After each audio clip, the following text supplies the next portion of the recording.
cheerful and a wonderful thing. What a set of Christmas gift carpenter's tools will do for a guy who ordinarily couldn't split a shingle or pound a nail through a sponge cake. For instance, here at 79 Wistful Vista, one with a saw in his hand and the other with apprehension in her eye, we find Fibber McGee and Molly.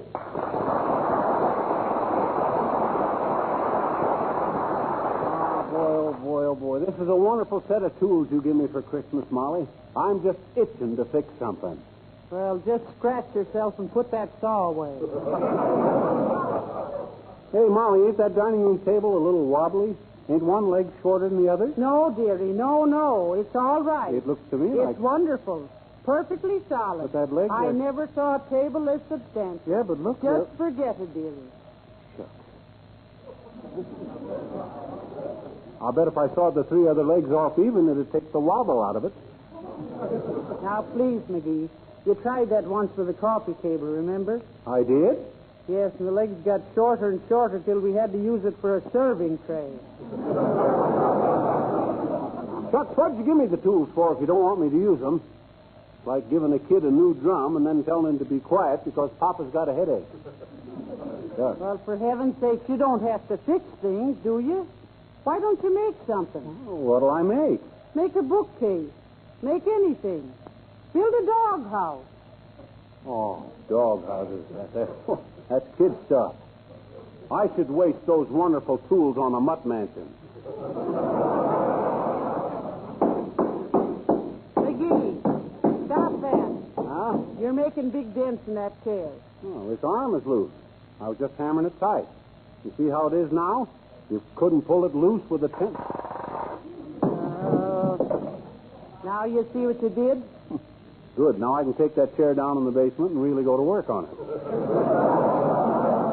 McGee, I won't let you do it. Dad-ratted Molly, there you go again. Always holding me down.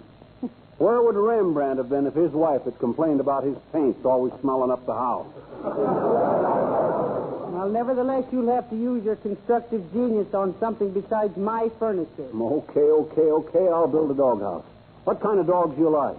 Well, I think Pomeranians are cute. Or Pekinese. You call them things dogs? Why, they're so small a mama flea won't let the baby fleas go out and play because they might get Pomeranians on them.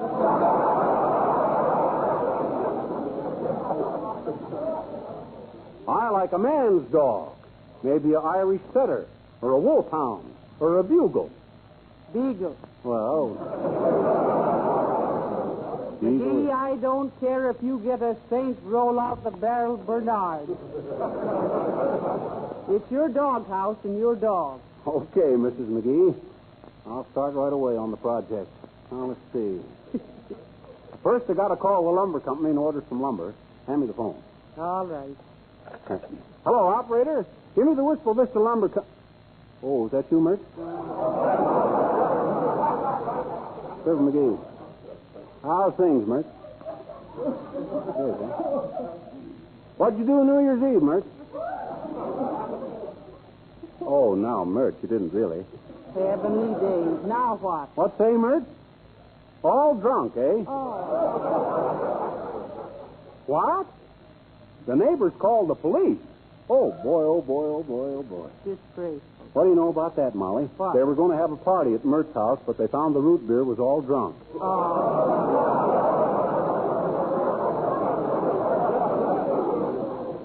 Everything was so quiet, the neighbors got worried and called the police. Oh, hello, lumber company? This is Fibber McGee, 79 Wistful Vista. Say, I'm building a doghouse, and I want you to send me some lumber. Huh? No, a doghouse for a dog.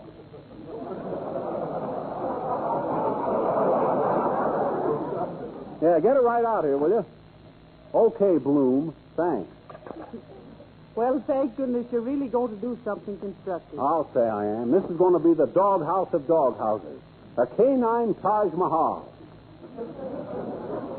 I'm going to build it with a guest room in case Glowcoat wants to have a friend over for the weekend. Glowcoat? Yeah, that's what I'm going to call our dog, Glowcoat. So he won't scratch.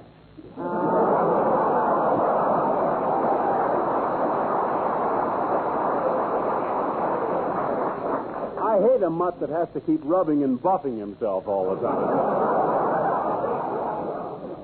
Now, let's see. Where did I put that? Come in. Oh, hello there, little girl. Hi, mister. What you doing? Who, me? Well, who do you think, Pinocchio? Don't be so impertinent. Well, gee, I says, don't be so fresh. You said impertinent first. Well, so what? What's the difference? Well, you'd sound awful silly, I bet you, if you asked the grocery man for a dozen impertinent eggs. Dear. That's kind of far-fetched, sis. Not for my grocery. It's right around the corner. Hey, where'd you get the tools, mister? Where'd you get them, Santa Claus brung them. Oh, yeah?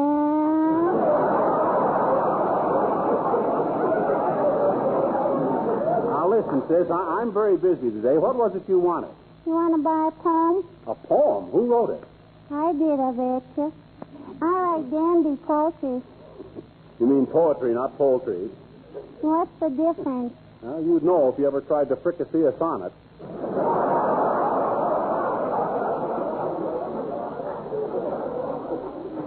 Well, okay, sis, let's hear the poem. Okay, mister.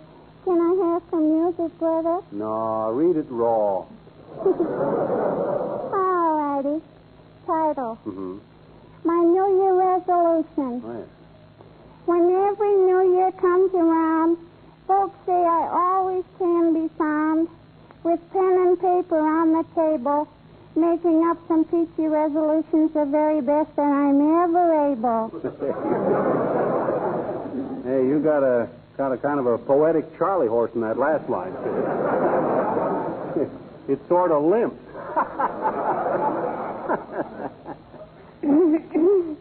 Don't be impertinent.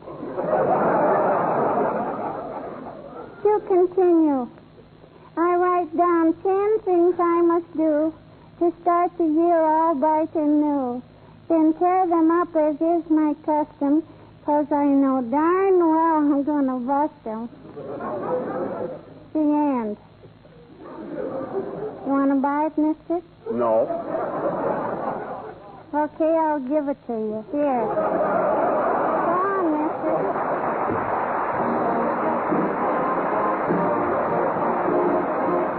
Here's where I'm going to build the doghouse, right here at the corner of the garage. Oh, see? yeah. I'm going to build it with a big living room, a sleeping room, a dining room. A dining room for a dog? Certainly, and he's going to get plenty to eat, too. You know the old saying, it takes a heap of liver to make a dog a home. Don't you get it, Molly? It takes a heap of liver Ain't to... funny, McGee. Oh, well. Dumb animals, dumb jokes. Let's see. Here, take one end of this tape, Molly, and I'll twist it up. Whoopee! Happy New Year, everybody! Yippee! Same to you, Grandma, but ain't you a little late? This is the 2nd of January. So what, Sonny? Better late than sober is what I always say.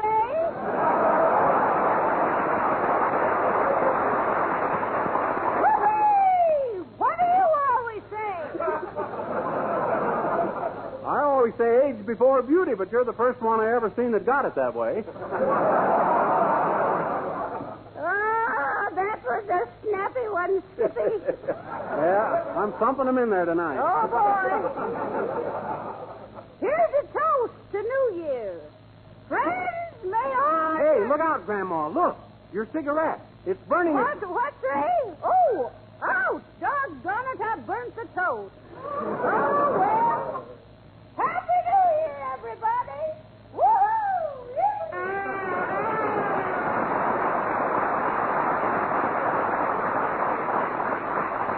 I knew 1940 would introduce a lot of wrinkles, but I didn't expect them to walk right into our own backyard. Well, come on, McGee. Get busy. The Doghouse, remember? Oh, yes, the Doghouse. Well, in the first place, I got to move hello there, Molly and Fibber. What goes on? Oh, McGee is building a doghouse, Mr. Wilcox. What kind of dog has he got? Well, he hasn't got one yet. I ain't quite decided what kind. I think you ought to have a good hunting dog. Would you be interested in a pointer? Oh, boy, I sure would. You know anybody that's got a good pointer for sale, Harlow? Well, I'll give you one, free. Oh, how wonderful. Don't forget to use Johnson's Glow Coat on your kitchen linoleum, because when a dog tracks dirty, and it can easily be wiped up with a damp cloth, you know. And his claws won't scratch a floor that's Glow Coat protected. Say, that's a good idea. Sure. And you know how easy it is to use Johnson's Glow Coat. Just pour a few drops on the floor and spread it around, and it dries to a beautiful gleaming luster in 20 minutes or less. Well, we'll certainly do that, Mr. Wilcox. Yeah, well, when can I see the dog, Harlow? What dog? I thought you were going to give us a pointer. I just did. Use Johnson's Glow Coat. That's the finest pointer I could give anybody. So long, folks. I'll be a series of dashes. I would like to get a hold of a good pointer, though, Molly. I had one years ago, you know. Oh. Old Matt. Matt? Mm-hmm. I suppose you called him Matt because he was always laying in front of the door. No, his real name was Man About Town, but I just used his initials, M-A-T. Matt was the smartest pooch I ever seen. He used to sit in the wings of the theater when I was playing vaudeville and watch my act. Well, he was not only smart, but courageous. Well, sir, one day in the middle of my act, who should come walking out on the stage but Matt? He just stood there, stiff as a board, nose pointing out into the audience, tail out straight like a ramrod. What did the audience do? Put his hat on and go home? Just then a guy in the third row stood up and gave me a Bronx cheer, a raspberry. Imagine a dog sensing that. What do you mean, sensing that? He was a hunting dog, and he knew I was going to get that bird. Another time when I was up in the Oh, wait a minute, McGee. Look who's coming around the house. Uh-oh, Mrs. Uppington, the quick trick in clubs. Quiet. Oh, how do you do, Mrs. Uppington? So nice to see you. Oh, how do you do, Mrs. McGee? And Miss McGee. Hi, Uppy. How do you like the Beagle Pavilion I'm building? Oh, Doghouse. Is that what that is? Well, I thought it was... Oh. Well, I just thought I'd drop by and give you my best wishes. Now, stop me if you've heard it, but Happy New Year.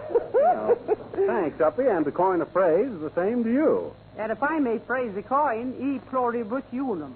Oh, how delightful. Praise the coin. Yes. Oh, my. Well, how'd you celebrate New Year's Eve, Uppy? Well, my young nephew, Father and Jill Uppington, was home from college, and he took me to the most delightful place.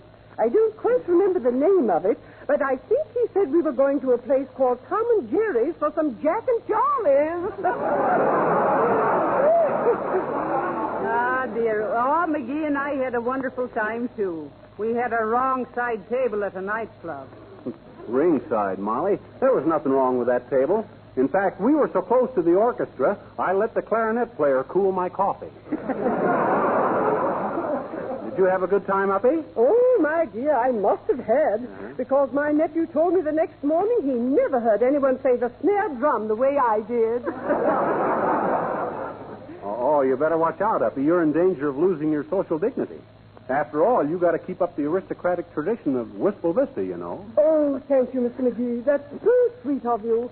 Do you really consider me an aristocrat? Why, certainly he does, Mrs. Uppington. In fact, Uppy, I've heard it said you were so aristocratic you suffer from blue toothbrush. Oh,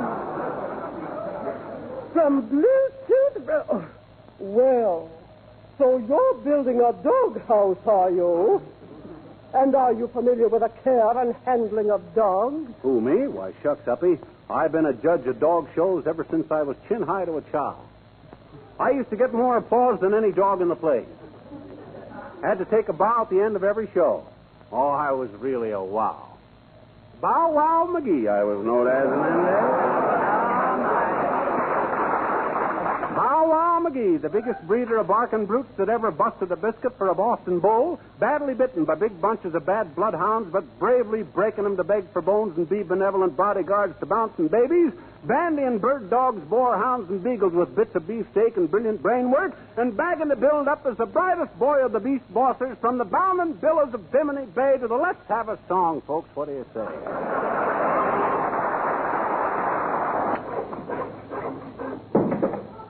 Dead rat.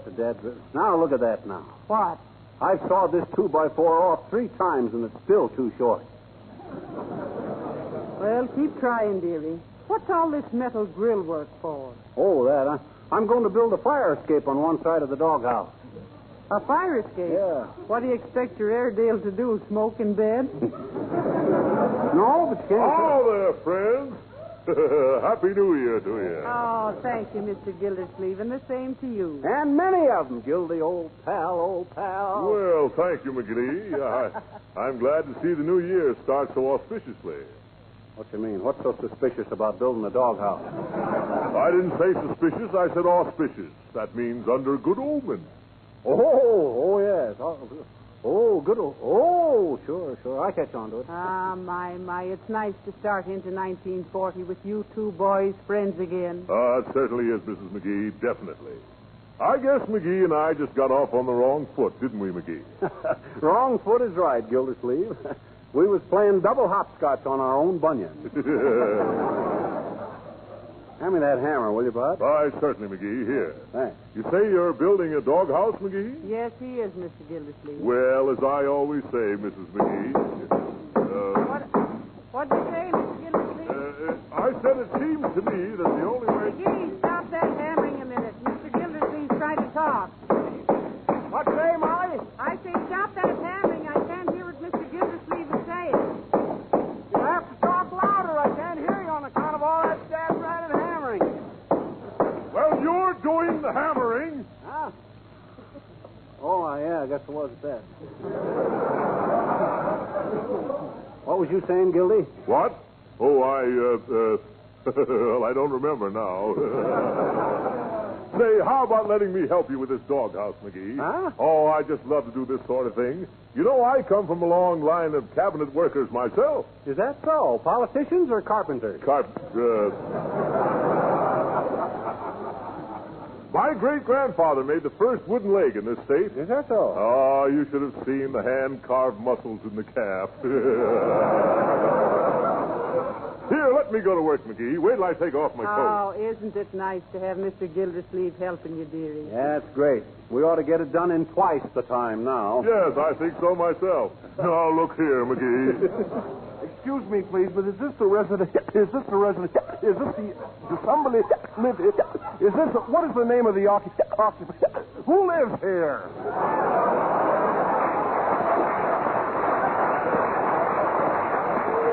This is the McGee residence, sir. Why? Well, I'm in charge of the tabulation of the I'm employed by the government. The government. I'm the census taker. The census taker. Well, you're starting a little early this year, aren't you, my boy? Yeah. Besides that, he's got water in his gas. Well, you'll have to come back later, Bud. I'm busy. Anyway, why start here, Mr. Census Taker? Well, maybe I'd better elucidate. Let me explain. I have to get a head start on the other the other census takers, because we're counting the noses, and the house down the street is the resident. Well, Jimmy Durante lives there. Good day.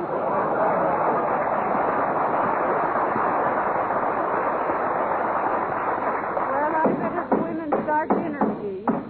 You go on ahead with your work. Okay, Molly. And I can't tell you how pleased I am to see you and Mr. Gildersleeve so congenial once more. Well, Mrs. McGee, the new year, you know, I like to start off with a clean slate. Well, McGee, what do I do first? Just trim off them timbers there, Gildy. You know how to use a crosscut saw? Why, certainly I do. Just give me that saw. Hey, now, wait a minute. Are you right-handed? What? Yes, I am. Why? Oh, I just wondered. That's a left-handed saw. Oh, it is. Yeah. Sure. Well, I may be a little clumsy at first, but I'll catch on to it. Well, let's go, McGee. Okay. Hi-ho, hi-ho. It's off to work we go. da da da da da da da da. Hi ho, hi ho, hi ho, hi ho. Oh! Did I hit your finger, McGee? No, you hit your own finger. I did? Oh, Well, we're doing pretty good, Gil, the old man, at that. Well, we Beautiful certainly job, are, eh? McGee. Beautiful job. Yes, sir. Maybe we better go into business together, huh? Huh? You got the tools, and I've got the well, what do we do now? Put the roof on? Yes, we better put the roof on. You hold it while I pound the nail. Oh, no. You hold it while I pound the nails, McGee. You haven't let me pound one nail yet. I love to pound nails, McGee. Well, it's my set of tools, ain't it? You're just selfish, that's what you are. Well, what of it? I know more about this business than you do. Is that so? I guess I took manual training in high school, didn't I? And so what? Chucks, they tell me I built my own bassinet when I was 8 months old. Well, I don't care. I want to pound a nail. Oh, stop whining. I'm not whining. You were, too. Chucks, if you want to build something, why don't you go over in your own backyard and build Now, something? look here, McGee. I came over here to help you, and this is all the thanks I get. Oh, yeah? If you want to start fighting again... Oh, yeah? Look at here, you big bully. Here, knock that chip off my shoulder. What? Go ahead. Knock it off. I dare you. I double dare you. Knock it off.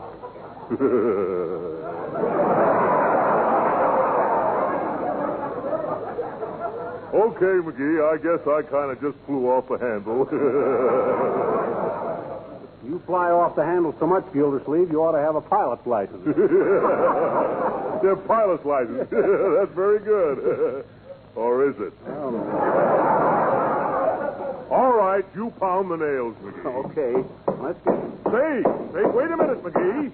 You forgot something. What you mean? The door. Where's the door? Huh? The door. How is your dog going to get in and out? Oh, my gosh, I forgot to saw a door. Now we got to take the dad-ratted whole thing all down apart. No, we haven't. I'll get inside and saw a hole in the front. Oh, no, you don't, Gildersleeve. Lift the roof off. You want to have all the fun, eh? I'll get inside and saw the door. Oh, gee whiz, McGee, I want to do... Cut it out, Gildersleeve. I guess I got a right to get into my own doghouse, ain't I? Here, help me lift this roof up. Oh, shucks. Okay. Hand me the saw. Here you are, McGee. You better kneel down now so you can see better. Okay, it's not a bad idea. You let me know if I'm getting it even. Don't worry, McGee. I'll see that everything gets even. Hey, what are you doing? Take that roof off of there. Hey, Gildersleeve. Hey. I certainly love to pound nails, McGee. Hey. Let me out of here. Hey, Gildersleeve. Hey, McGee. Can you hear me? Yes, I can hear you. Now, quit kidding and let me out of here. I just remembered what I came over here for, McGee. Huh? I hope you have a very doggy New Year. Hi-ho, hi-ho, and off to work we go.